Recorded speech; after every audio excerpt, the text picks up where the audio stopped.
Well, hello there, Dippers, and welcome back to episode 49 of the Knuckle Sammich podcast, the official MMA podcast of Sauce on the Side. As always, Dippers, I'm your host, Drake, joined by the man, the myth, the legend, Mr. Thomas R. Shackelford. Good morning. And our producer, he is back after a couple-week hiatus from the Knuckle Sammich show, Mr. Leighton Pip Shaventone. Guys, I'm not sure where this was at on our outline docket, but I'm going to bring it up first, so we'll talk about it right now. It is like the fourth time Conor McGregor's retired. Second, for sure. Second time. And it was such a nonchalant retirement on Twitter. Yeah, I feel like it's definitely It was like, not hey real. guys, just a little quick announcement. I quit. Yeah. I'm done. Is he Brett Favre officially? Brett Favre never retired. Yeah, he did. Like 7 times. He retired He No, retired. once for sure. He really retired, but twice. I mean, He's retired twice at least. Did he retire in between the Packers and the Jets? He retired. He retired from the Packers, came back to the Packers. He retired from the Packers, and they were like, all right, we have Aaron Rodgers. We're done with this game. And then They he bought ended him up going out to the Vikings. Yeah, they bought him out for He 26. played for the Jets somewhere No. in there. Yeah. He was going to retire, never officially retired. Went back on the Packers. The Packers bought him out for $26 million. Then he signed with the Jets. So technically he retired once, but he verbally retired twice. Yes. And then the next season he played for the Vikings. I mean, and he damn near went to the Super Bowl. That he was like one pass away, basically. Yeah, he If threw an he had interception whenever... Hey, well, listen. Whether or not Big Ben that's threw a pick. Brett Favre lives Brett by Favre the threw a sword, pick. dies by the Not sword. really. Did you? Yes. I would either want his career to end via Hail Mary, 400-yard long Left-handed pass, touchdown. or interception. That's Yeah. just Brett Favre. No, there's no middle ground with that guy. But I have a theory on why Conor McGregor retired. Why is that? Maybe he just knows he sucked, or he just lost it. Because I never saw how good he actually really was. Because he's good at punching people, that's for sure. Listen, that's But he beat what's his face? Was it Otto? It's a fluke one knockout punch that ruined Otto's career. Then he lost to Nick Diaz. Then he lost won some bullshit. Then he lost to Khabib, and then he retired. I feel like he just knows his pinnacle has passed, and he can't stand not being that guy. Let me fix that timeline for you. Okay, yeah, go ahead and get Let that me fix for that me. timeline. He starched 4 dudes straight off the bat, got his title shot, and then Aldo dropped out, and then he won the title against Mendez. Then he starched Aldo. Then he was supposed to fight, I forget who, RDA. RDA dropped out, lost to Diaz, came back, beat Diaz, then beat the crap out of Eddie Alvarez, and then took the Mayweather fight, and then lost to Khabib. Yeah, because if you look at his rundown of guys that he has fought, Max Holloway, what's he doing? He's doing pretty good. 145 pound Wasn't that really 145 early on in his career though? I mean, it was 2013. It was like 6 early years for ago. both of them, Yeah. but I mean, It was Conor's first it's fight. still in a the UFC. name. That's a name. Dustin Poirier. No, I mean, first not round like he beat knockout. Prime Chuck Liddell Dustin here, Poirier's guys. doing decent, right? Yeah, he's going to fight for a title. Exactly. Wasn't that also 6 years ago? That would have been 2014. 5 years ago. And then Chad Mendez. At the time, Chad Mendez was a stud. And then Jose Aldo, obviously, he was the first guy to beat him in basically forever. Fluke. And then Eddie Alvarez think- in 2016. Yeah. Eddie Alvarez was the champ. So basically, what happened was he was really good starting out. And everybody else caught up to that good guy in high school, the freshman, No, the stud. no. And then senior year, it kind of balanced out. Everybody kind of caught up with him He's- athletically. He's or still skill-wise. This is always, it's weird in fighting because fighting is so different than other sports. You look you could use Sammy Sosa or David Ortiz or something, for example. Those guys, they're considered some of the best players ever, but really, I mean, how many at bats his last year did David Ortiz get? Just a general, Probably close to 600. 600 at bats his last year he played. Yeah, probably close to that. So he had 600 opportunities to look good or bad, but how many of those? What do you think his home run average was? I don't know, but he batted with 300. And he No, did that for like 10 his years. home run Yeah, average. Home runs? But he didn't have at-bats? USADA at his heels. Okay. I mean, you don't have He had 30 home runs, so So say he batted 600 2 out of times. 100 at bat, not 200 at bats. Now hold on. You said 600 at bats. Say he hit 30. I think he hit like 35 home runs. We'll do 30 though. So that means he didn't hit like 565. He hit 5 every 100 at bats. Fighting, it's a different because you can only get so many fights in a year. And the longer your career goes, you decline. I don't think he's declined any. I actually think, if anything, he's probably a little better because the Khabib fight was such a good fight. But what I think it is he makes more money. He makes so much more money outside of the cage right now that he doesn't have to say yes to any fight. So, yeah, there could be that, like, they want him to jump back in against some killer that's got a chance of beating him. All these guys have a chance of beating him. But why? No, that's what I'm saying. So I think he knows he can't beat those guys. He only wants to take fights on his terms. Very Floyd Mayweather-esque. Which, when you're the top of the game, I think this stems from they kind of came out with some reports that said that they wanted to book him and Cowboy, I believe, in July, but then it came out that they were wanting to book him as the co-headliner to DC and Brock Lesnar. Ooh, that'd been cool. Now, when you think about it, a Cowboy-McGregor fight, if you separated them from a DC and Brock Lesnar card, Cowboy and McGregor, I bet you sell like double. Oh, way double more than what double. Those guys do. So, what they're asking him to do is sell the bejesus out of this card just by his name being on there, but he's not going to get any pay-per-view points on it because he's the second on the bill. So it kind of screws him. Whereas if he was the top, but you can't really put him at the top of the bill because he doesn't have the belts anymore, right? I mean, so Conor McGregor, you said his name alone is going to die. You just said him versus Cerrone for no title. It's going to double Brock Lesnar and DC. I would stand by that. I guarantee it. But the UFC can't do that. But they can't put a non-title fight above a title fight. So once those rumors came out is when, I think it's just like the first time. He's just using it because I don't know. I was awake. I was at work.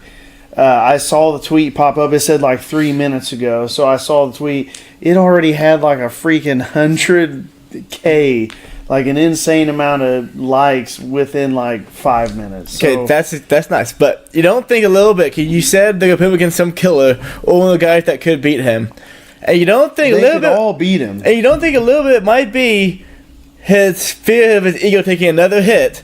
So he's going to avoid that possibility completely unless he makes a shit ton of money on the fight. I don't think, because the other thing he's demanding... He fought Floyd Mayweather in a boxing match. He was really only demanding... How much money, though? As I said, unless he's for a lot of money. Okay, yes. He's really only demanded one fight, and that's the Khabib fight again. Which I actually agree with Dana. Like, they've got like 5 guys leading. They need to get some...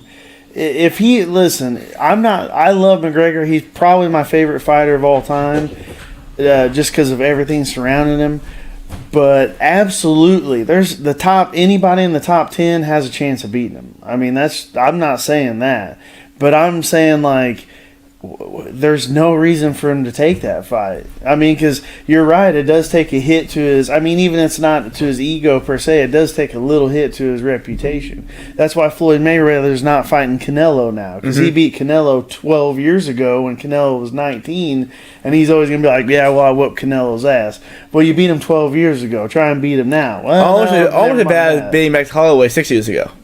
I won't say as bad. No, similar. Basically. That fight to me is always going to have... I always give McGregor more credit than a young Holloway because he did it with a torn ACL. He tore his ACL in like middle of the first. Good thing I got to do is punch people. Well, he actually wrestled because he couldn't push off to strike. So to me, in fighting, all wins are wins. Like, and I kind of get that from wrestling because there was dudes that maybe beat me when I sucked, and then a couple of years later I squished their head off, and they'll be like, well, I'm 1-3 against you. I'm like, well, I basically big brother nuggeted you 3 times. You beat me though. And then I had some guys that I caught young. I beat this really good kid. He ended up going to state that year, and I was a senior, and the dude ended up placing like 3rd like 2 years later. But then my old high school coach still tells the kids I beat Sean or he beat this dude. And I'm like, well, I mean, it doesn't really count. He was like 15 at the time, and I was almost 18. That's what it was. No, that kid was he was more athletic. I tricked him. He hadn't been tricked before. I think the Conor McGregor thing is Why would you work for a quarter of the money when you could go ahead and take full advantage of it now? That's what I'm saying. No, you're saying right. that. I'm saying what you're saying right. is that he's scared to lose. Conor McGregor doesn't think he'll lose to anybody. That's why he's immediately demanding the Khabib fight. I would say that's his personality. It's both. He's not going to risk losing unless it's for a lot of money. It's both. Well, he's going to fight Khabib. That's the truth, but that's fighting. The other thing that I always say is this is not a fist fight on the street. This is prize fighting. You're only there for one reason, to get that prize. You're there to get that money. So if he can travel to, be in the Chicago parade in the morning and be in Boston in the evening selling his whiskey for gajillions more than he's going to make possibly getting the shit kicked out of him, I'll sell that whiskey all day, baby. Yes. I think you're partially right. But I think you're partially right, and I think Drake's partially right. I don't think his ego even fathoms that he could lose, even though he's lost. I don't think a prize fighter of that magnitude, and that goes for all of them that make it to that level, they don't even fathom that they could lose. So I don't think that's even in his head. But what I do think's in his head is, the same thing you guys are saying. Like, why in the hell would I fight if you're not going to give me pay-per-view points or give me the guy I want to fight? I'll just go do my own thing. See, and plus, like, you're talking about the Cowboy thing. Like, I think that Conor has a better chance to beat Cowboy than what he does Khabib. Yeah. And he's wanting the Khabib fight, even though the Cowboy fight's there. And if he headlined a card with that one, I think he would potentially sell more pay-per-views with Cowboy as his opponent than against Khabib. Because I think a bunch of people would look at the Khabib fight and say, well, we know what's going to happen here. He's just going to wrestle him, and they're going to opt to not watch the fight. Where the Cowboy fight, it's still something new, where people are like, oh, I'm interested to see what's going to happen here. And you have two types of UFC fans. You have the people who absolutely love Conor McGregor, and you have the people that absolutely love Cowboy Cerrone, because they couldn't be more opposite. You have a guy who fights only for money, and you have a guy who fights only to fight. So I think that would be a bigger draw even than the Khabib fight. But Conor wants the Khabib fight basically to redeem himself. So I think this whole facade of retirement is actually stemming just from not basically being able to push Uncle Dana over like he used to. And the two biggest fights right now, I think the biggest fight in history selling-wise was McGregor-Diaz 2. And so they're 1-1 against each other. So, McGregor-Diaz 3 is probably going to be the biggest fight ever, and I think Cowboy would be right there.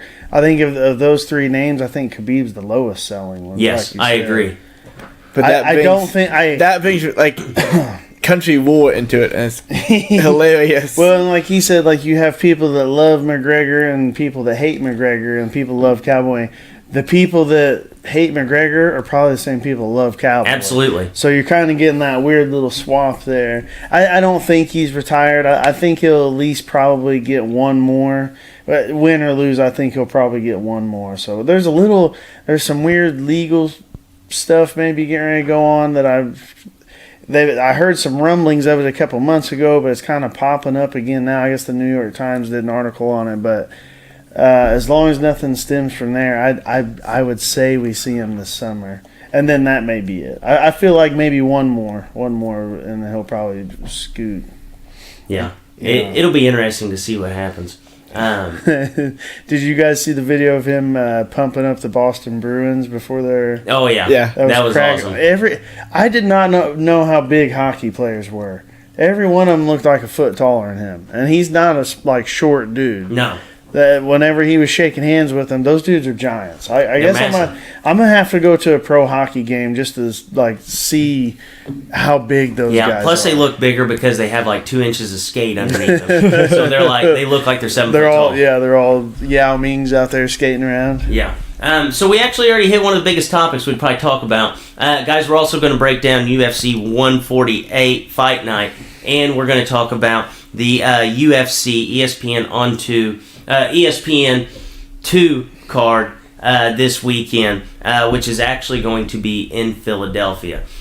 So, Leighton C., producer, you know what to do. All right, so UFC Fight Night 148. Guys, we were actually in attendance for this fight. This was Leighton C's first experience at a UFC fight. Leighton, what did you think about this experience in totality? It was really cool at the beginning. The first fight was a really good fight between a Thug Nasty dude and the guy who looked way better with his shirt off, but lost the fight still. That's a really good fight. And from there, they went kind of downhill. And then a Curtis Blade fight was cool because I snuck down to the floor instead of 7th row. Hold on.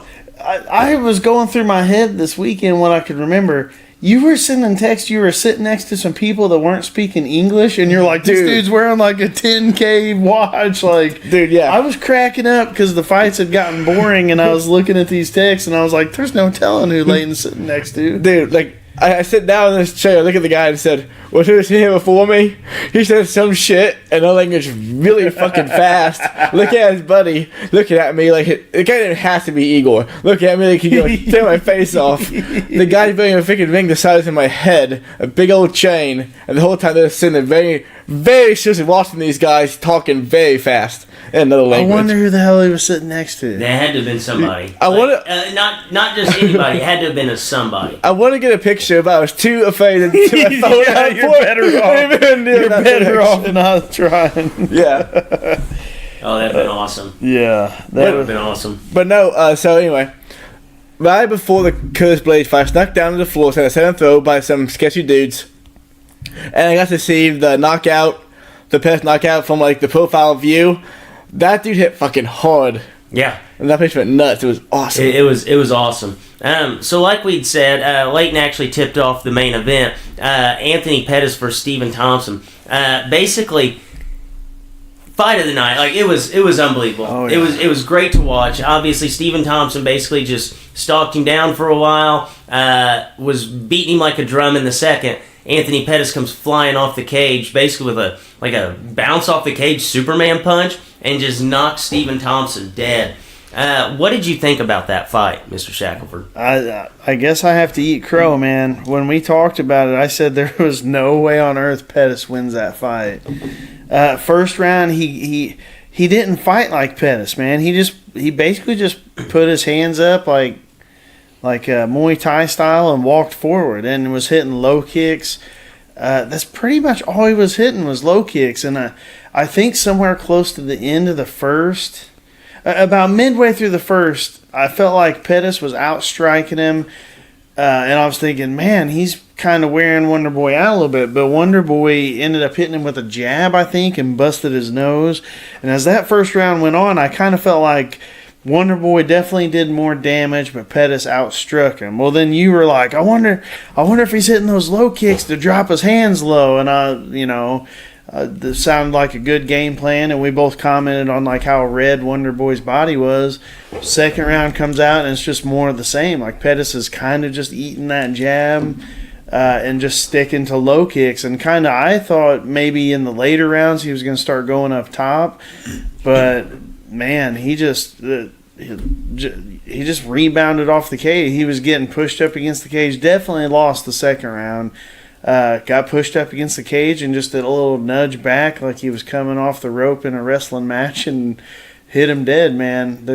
I don't even know what to say about it. The awesome thing about it was, did you guys notice that nobody said a word for like 3 seconds? Everybody just stood up. It was a delayed. And then everybody just went crazy because nobody really believed what they were seeing. Yeah, when it happened, I don't know. I just stood up and I just was thinking to myself, I don't understand what just happened. No. I didn't understand what happened. It was one of those things that it happened so quick, and just like you said, the crowd just all simultaneously almost just took a second to take a breath and stand up, and then we all, it recognized, holy shit, the Pettis just knocked him out. Well, I just have my hands on my head because I lost a full fight parlay because the lock of the century, the lock in the history of the UFC just lost.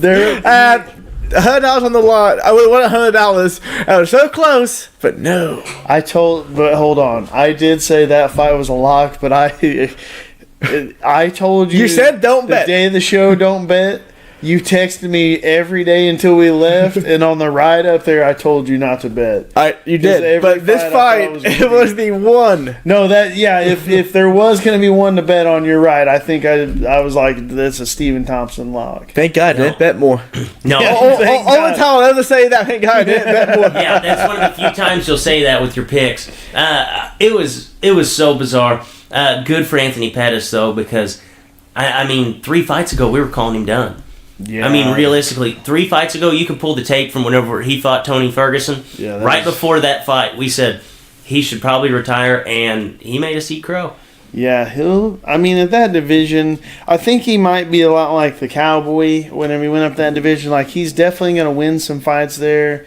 The weight cut, maybe that 55 weight cut was really starting to hurt him too. So he'll probably be rejuvenated there. But when you think about maybe a really big, like an Usman or something, I just don't know that he could keep a guy like that off of him. Now Covington, I'd pick him over Covington because Covington takes too many punches on the way in. So a guy like that, he won't fight Woodley. They're teammates. Ben Askren's his wrestling coach, so he's not going to fight him. So, I mean, when you're looking at the top 10, he matches up fun with a lot of guys. Yeah, so. and I think that's what he is at this point, like a fun matchup who can still beat a lot of guys. And I like the new style that he has, because we still know that Showtime's there. Yeah. And he proved it in the last 10 seconds of that round. The one thing that drives me nuts, though, from Stephen Thompson is at the last 10 seconds of every round, Anthony Pettis is going to do something crazy. You run for the last 10 seconds of that round. You hear the clap, you get away. And he just didn't do it. The dude's so crazy. He did an interview, he sent out a Twitter message, or not Twitter, an Instagram video while he was in the hospital that night, like telling people he was okay. And he was on another show talking about his game plan. His game plan was what I thought it would be, and probably what everybody thought it would be. Just, he's the bigger, stronger guy. Push him back to the fence and just work him over. Well, he got him to the fence. Yeah. He got him to the fence, but I think I don't want to say he underestimated him because, I mean, really he was probably winning the fight. Yeah. I mean, he might have even stole round 1 from Pettis just because sometimes they don't, count leg kicks as much as they do. So to say that, he lost the whole fight or whatever, it's exactly what you said. From anybody from here on out, if you're even got Pettis close to the cage, unless he's dead, hurt, about to be dead, you better just back off and let him come back to the center. No, I agree. So probably the most dominant performance of the night was our guy, Curtis Blades. Picked up a 3-round decision over Justin Big Pretty Willis. Halfway through the fight, Diesel leans over to me and he says, Did Big Pretty even train for this fight? Did he not know Curtis Blades was going to come out here and wrestling? He's like, you'd think the 2 things you'd work on would be wrestling and cardio. It looked like he did neither. What did you think about that performance? Does this elevate Curtis Blades immediately right back up to the top of the top 3 or 4 guys? Those are the only guys that he should be fighting at this point. Yeah, I mean, this fight was Justin Willis, he had that crummy win against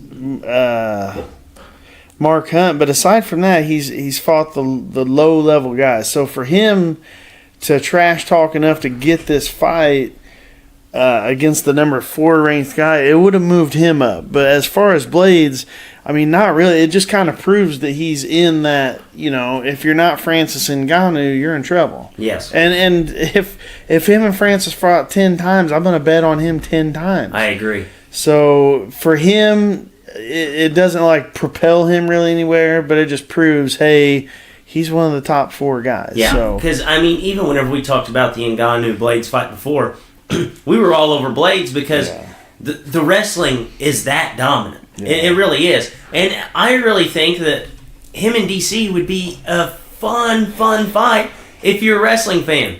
You're going to get the 2 best wrestlers probably in heavyweight history going head to head.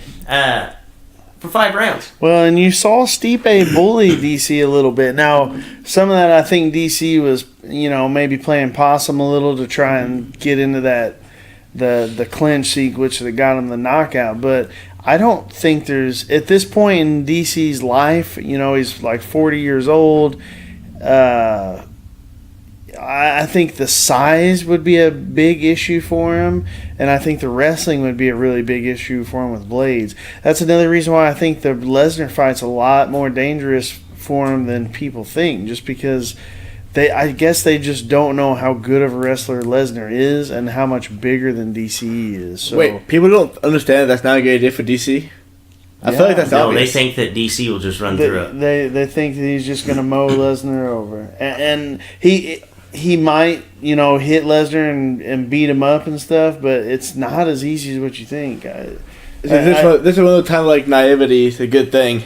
And yeah, you understand that Lesnar's going to destroy DC. I don't know that he'll destroy DC, but if they ever fight, I would have to look at the odds. If DC was like a gigantic favorite, I would probably push you guys to bet Lesnar. Yeah, no, I absolutely agree with that.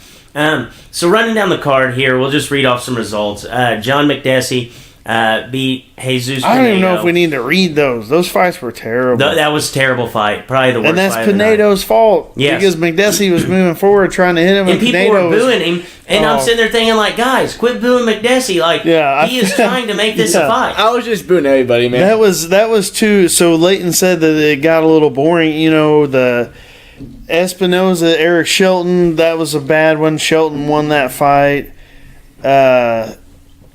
I don't even remember Gutierrez and McDonald. And then you had the Ronda Marcos armbar real quick. Alexis Davis had a really good fight with Jennifer Maia. Frankie Saenz. This is where it got the weird. Frankie Saenz and Marlon Vera was weird. And then you had Thug Nasty. Then we had like 3 good fights. And then you had the De Silva and Figueroa and McDessie and Pinedo, where you had one guy not doing shit and the other guy trying to do his best to make it a fight. And so there was legit probably a 30-minute span, probably 40-minute span that the crowd was doing nothing but booing. Which I don't know if Leighton will ever get to go back to UFC because they may have a warrant out for him. But he declared the whole time that all the boos were started by him.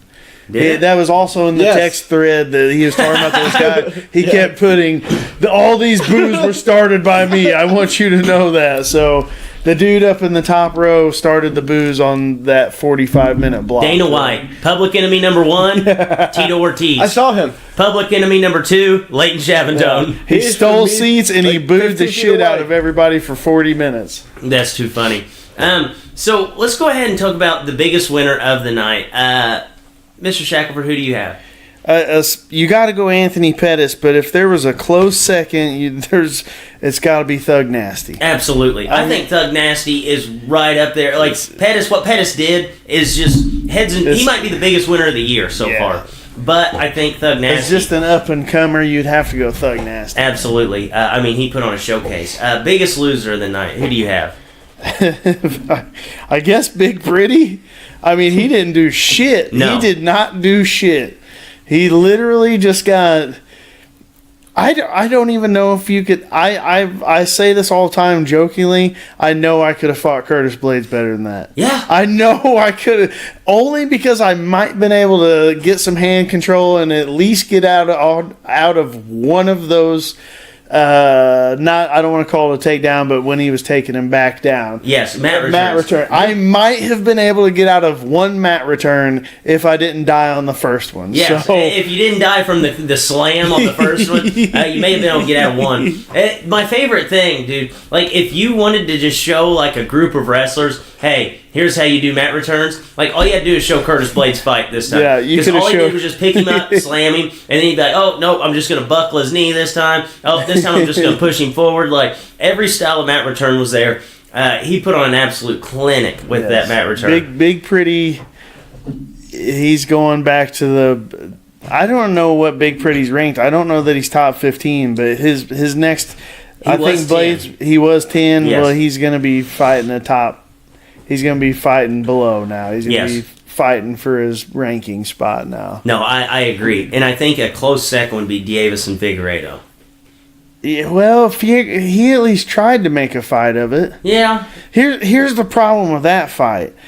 I got their names mixed up. You remember because on the betting and on It said De Silva on the betting. Oh, well, or on the fight card, and then it had a different name. Yes. But then also their names are both pretty similar. They're both Brazilian guys. You told me one of them was ranked 1, and I thought it was Figueiredo. I thought he was the number 1 ranked guy, and he was 15-0. I knew who it was, but I was getting their names mixed up. So the guy that was the number 1 ranked guy, all he did was get a takedown, and he just laid there. He did not do anything. And actually, the fight almost got stopped on a cut, I felt like, in the second. I was actually praying that it would get stopped just so we could move on to the next fight, which then turned on to another snoozer. Yeah. So, honestly, the Anthony Pettis knockout made up for the fights. Oh, yeah. The fight. Oh, yeah. And Curtis Blades' exposition of wrestling, that made up for it. Like, the last 2 fights saved the 2 prior. So overall, good night of fights. So let's go ahead and move on to the ESPN card, UFC on ESPN2, headlined by Edson Barboza and Justin Gaethje. So we'll start off at the top. Lightweight matchup, Edson Barboza versus Justin Gaethje. The odds read, if I can pull the odds up, I don't know where they're at on this one. I would think Barboza is probably the favorite. Yeah. Oh, there it is. Edson Barboza opens as a -140 favorite to Justin Gaethje's +110. Who do you like in this fight? This is one I wouldn't bet on. I'm going to start saying that on ones I wouldn't bet on. If it's a straight stand-up fight, I'm going to go Barboza. If it's an actual fight where, let's not forget, Gaethje was a college wrestler and a really good high school wrestler.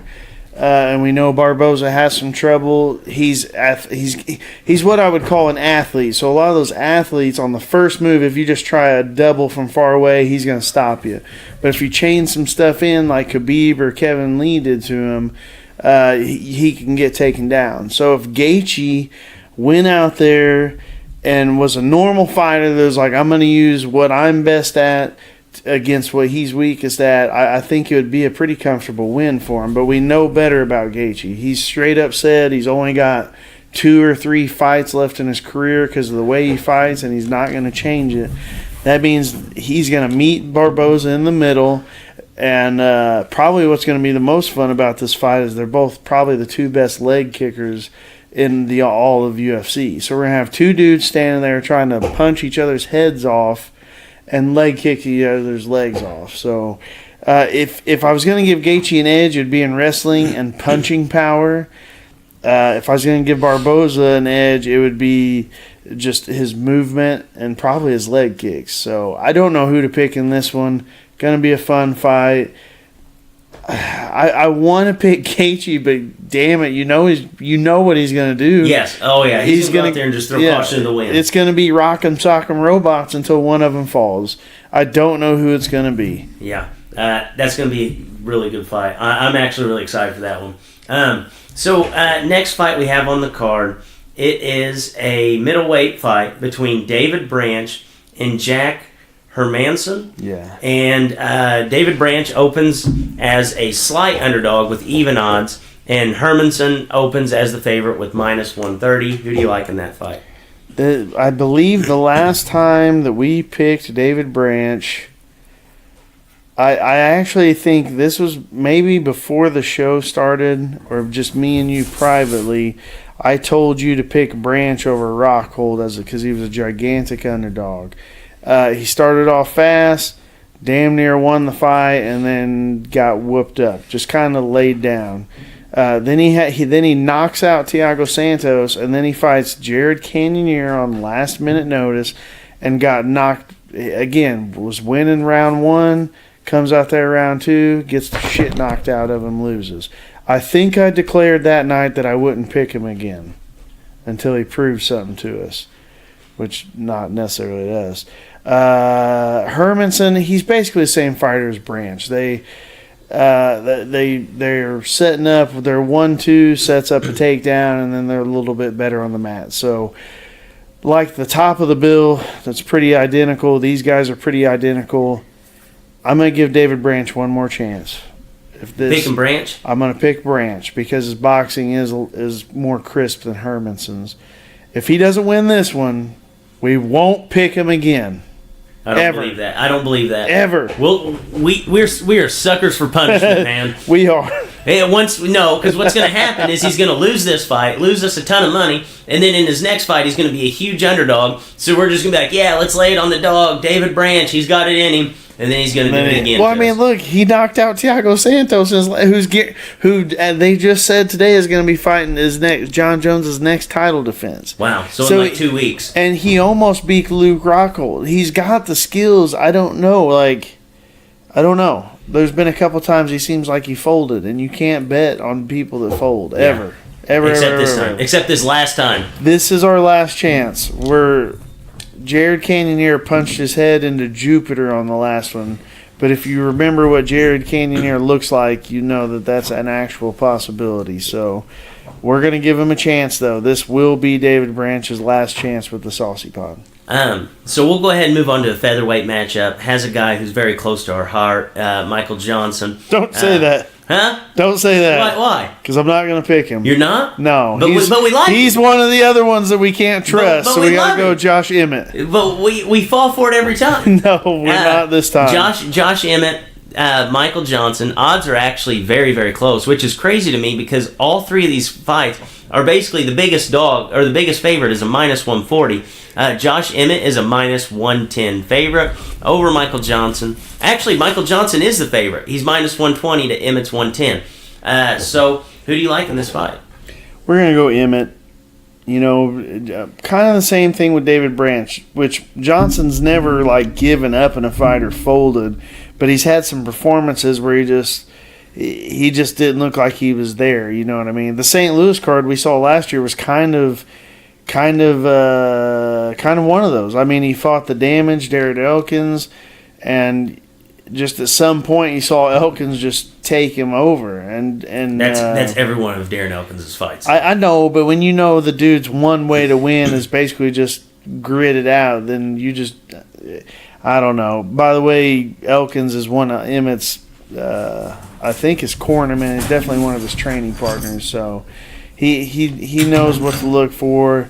We do love Johnson. You know, after the fights in St. Louis, we got to talk to him for a few minutes. Super nice dude. But I'm sorry, we got to go with Josh Emmett. In the last fight that we'll actually pick, it is a women's strawweight fight between Karolina Kowalkiewicz. I always mess that name up. Kowalkiewicz. Against Michelle Waterson. I know where you're going in this one. Michelle Waterson opens as a plus 125 favorite, or plus 125 underdog to Kowalkiewicz's minus 155 favorite.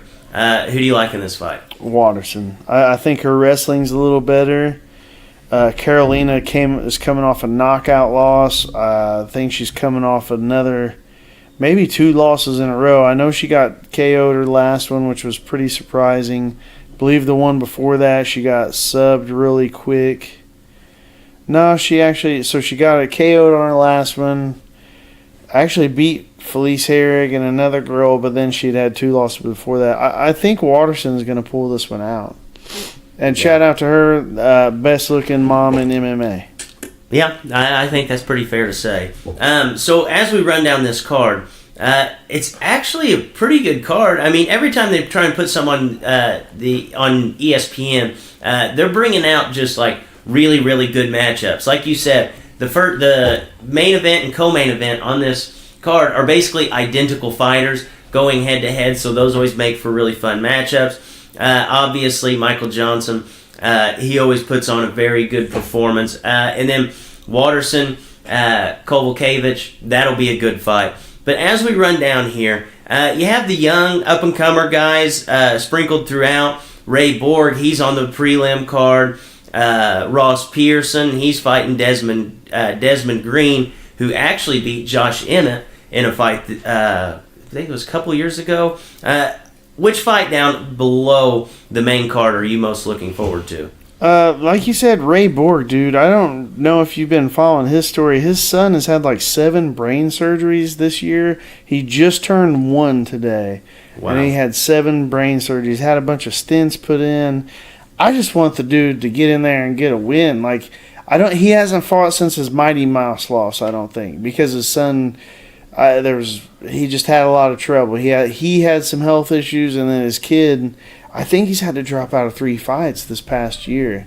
So I don't know if there's any fights that I'm like, oh, hey, I need to do this. But, you got Alex Perez, who unfortunately has a win over Shorty Torres. He's a tough guy. You got Ray Borg, Kevin Holland come off a Contender Series. He's a fun dude to watch. Like you said, Ross Pearson, that Jessica Aguilar's a name I recognize. There's a lot of cool fights on here. Again, we're getting a ton of free fights that are really good lately. I mean, obviously the ESPN Plus isn't 100% free, but, $5 a month for fights that we used to have to pay $65 for is pretty dang good. Yeah, I just, anytime Ross Pearson loses, it's a win for me. I don't know why. You don't like Ross Pearson? I've never been a Ross Pearson guy. It's the tribal tats, isn't it? I think it possibly is the tribal tats. He's 1-5 in his last 6. Yeah, to me, it's definitely time for him to string him up just because of the way he fights and all his losses. So. Yes. So any other news or notes that we need to hit on before we wrap this show up? I'm trying to think. We had the NCAAs the past weekend. There's a bunch of fights coming up. There's a bunch of UFC fights coming up. This weekend is also the 31st, so we got the ONE FC card. It's free if you get the ONE FC app. Gary Tonin, that was on the show, will be on there. You got Mighty Mouse's fighting, Eddie Alvarez, Shinya Aoki. Andy Sowers fighting Fairtex in a kickboxing fight. That's going to be pretty nuts. A ton of fights coming up. I do want to bring up one thing. We went to the show this weekend. It's Nashville was great. The Pettis Thompson will go down as by far the favorite fight I've ever seen live. I still don't even know what to think about that. But I do. I do want to bring up. I'm an older guy. I don't know, maybe you guys were worried about me a little bit, but if there's one guy that gets the Partied Out award for this past weekend, it's got to go to the producer. Yes. Just so the audience knows, I didn't get a hangover one time all weekend. Paced myself like a true older gent can. Our buddy LC, the producer, basically ended up in an urgent care clinic. Yeah, yes. it was the first night we were there. He drank so much gin.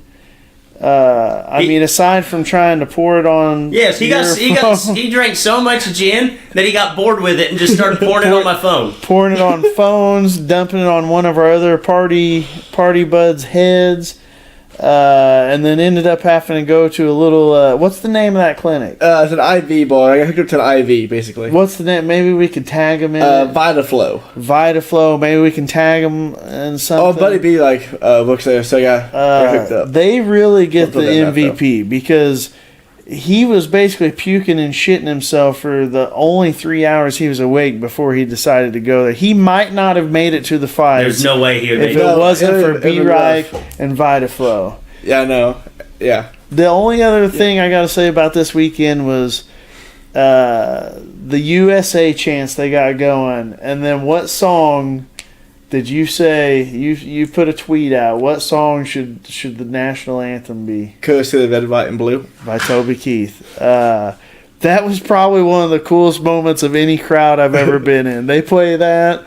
That's solid. No one said it would. No, they're playing that song by Toby Keith. They showed a video of a guy coming from overseas meeting his son, which I was getting a little teared up, and I look over at you guys, and nobody else was getting teared up. Well, I'm lucky I'd seen that video on Instagram. Okay, it's the video where the guy's holding mitts for his son. His son's blindfolded, and he's like, "Keep your hands up, keep your hands up," and his son hears it once. And then he hears it again. He throws the gloves off immediately, rips the blindfold off, and then hugs his dad. I'm getting teared up just thinking about it. I was lucky I'd seen it prior. Otherwise, I'd been bawling. See, I was stone cold sober. I had no clue what the video was. I thought it was a guy holding mitts for a blind kid, and I was like, "Oh, that's cool."